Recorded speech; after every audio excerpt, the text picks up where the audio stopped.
একটি পরিষ্কার পরিচ্ছন্ন গাজীপুর সিটি কর্পোরেশন হিসাবে গড়ে তোলার জন্য কাজ করব।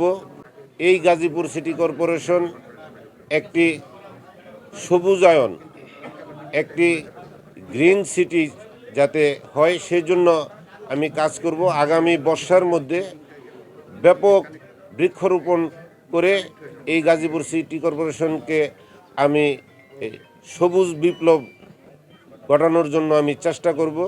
গাজীপুরটা এখনও পুরা শহর হয়নি, কিছু গ্রাম অঞ্চলও আছে। সকল কানেক্টিং যে রাস্তাগুলো এগুলো এখনও সচল হয়নি।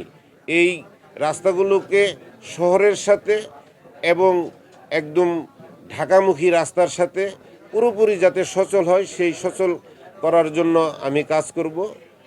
এবং এখানে সবচেয়ে বড় একটি সমস্যা হলো যে মশা।